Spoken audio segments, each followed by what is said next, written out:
Hello दोस्तों, आज फिर लेकर आए हम आपके लिए एक नई कहानी। अगर अच्छी लगे तो लाइक करें, शेयर करें, सब्सक्राइब करें। इस सुधा को और कोई काम नहीं है क्या? जब देखो तब आ जाती है यहाँ पर। मैं नहीं आ पाऊँगा, मुझे और भी ज़रूरी काम है। क्या वो टैक्सी करके नहीं आ सकती है यहाँ तक? शशि गुस्साई आवाज़ में बोल पड़ा। अपने बेटे के मुंह से अपने बेटे के लिए ऐसे बोल सुन माँ एकदम दंग रह गई। अरे तबीयत तो ठीक है ना तेरी? कैसी पागलों की तरह बात कर रहा है? घर में दो गाड़ियां होते हुए बहन को टैक्सी में आने के लिए कहता है। माँ बोली, रहने दो, मैं खुद जाकर ले आऊँगा अपनी बेटी को। करने दो जो उसे करना है। अपना काम। अभी सुधा का बाप जिंदा है और मैं नहीं चाहता कि मेरी बेटी को उसके ससुराल वालों से ताने सुनने पड़े कि इकलौती बेटी होते हुए भी उसे लेने गाड़ी नहीं भेजी या उसके स्वागत में कोई कमी रह गई।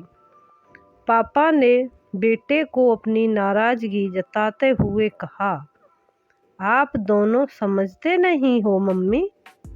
पापा, वो जब इस घर में आती है तो सारी दिनचर्या बिगाड़ देती है।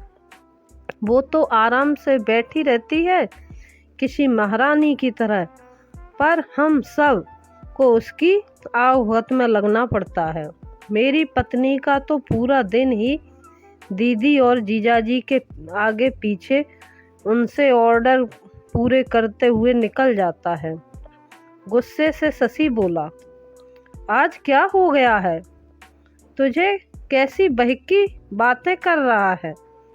बहन है तेरी, कोई पराई तो नहीं है। अब क्या है उसका इस घर में? शादी में दे दिया था ना हमने जितना देना था, फिर क्यों चली आती है बार बार यहाँ पर और हर बार बैग भरकर ले जाती है? वो अलग। आपको समझना चाहिए, वो सिर्फ हमें लूटने आती है और कुछ नहीं। शशि ने तंज कसते हुए कहा, तुझे क्या? अगर वो यहाँ से थोड़ा कुछ ले जाती है तो ये सब मेरी मेहनत की कमाई है और मैं जो चाहूँ करूँ। चाहूँ तो पूरा सुधा को दे दूँ। पापा गुस्से से लगभग कांपते हुए बोले। अब शशि अपनी आवाज़ धीमी करते हुए बोला, मैं कहाँ कुछ नई बात कर रहा हूँ मम्मी पापा, मैं तो वही बोल रहा हूँ जो मैंने बरसों से बुआ के साथ होते हुए देखा है। आज अपनी बेटी के खिलाफ दो शब्द क्या सुन लिए, आप तो गुस्से से लाल हो गए। जरा सोचिए, जब आप बुआ के साथ ऐसा व्यवहार करते थे तब दादी को कैसा लगता होगा। बुआ जो हम पर इतनी जान छिड़कती हैं, आपने कभी उनके और उनके ससुराल वालों के मान सम्मान के बारे में परवाह नहीं की।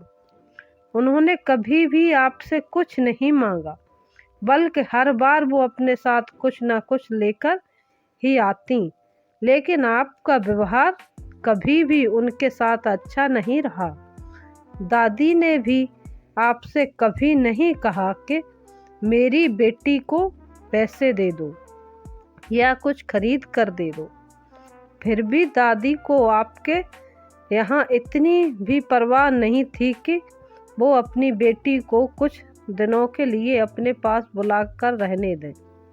अपनी बेटी का ऐसा अपमान वो सहन नहीं कर पाई, इसलिए वो गांव में पुराने घर में अकेले रहने चली गई। बुआ भी अपना सामान सब लेती, पर आपके उनके पति का भी मान नहीं रखा, इसलिए उन्होंने भी हमारे घर आना जाना छोड़ दिया। जिस तरह सुधा इस घर की बेटी है, बुआ भी तो इसी घर की बेटी हैं। आपने दो बेटियों में फर्क कर अच्छा नहीं किया। और रही मेरी बात, तो मैं अपनी बहन से बहुत प्यार करता हूँ। मैंने कभी भी अपनी पत्नी को उसके खिलाफ गलत बोलने का हक नहीं दिया और वो बोलती भी नहीं है। मैं खुद जाकर उसे लेकर आऊँगा, क्योंकि मुझे मेरी बहन पर गर्व है। अपने अच्छे भाई होने पर भी हो सके तो मेरे इन कटु शब्दों के लिए मुझे माफ़ कर देना। इतना कहकर शशि अपने ऑफिस के लिए निकल गया। इधर माँ और पापा का सिर शर्म से झुक गया। थोड़ी देर की बात शांति के बाद पापा ने हिम्मत करके अपनी इकलौती बहन को फ़ोन लगाया।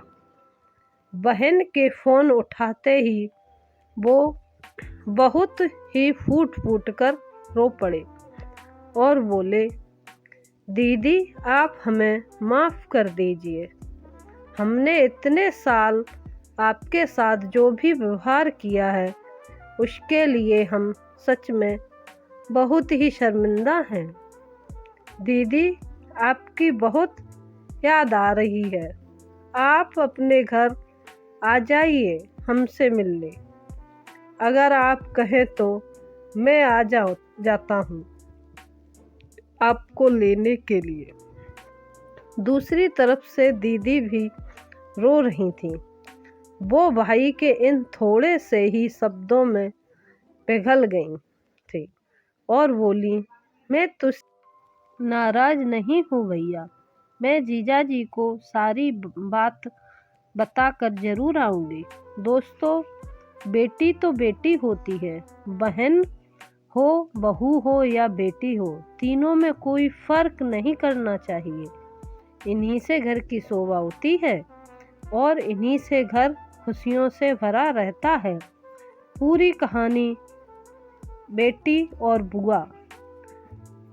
अगर आप लोगों को हमारी कहानी अच्छी लगी हो तो लाइक करें, शेयर करें, सब्सक्राइब करें, कमेंट करें। आप सभी का बहुत बहुत धन्यवाद।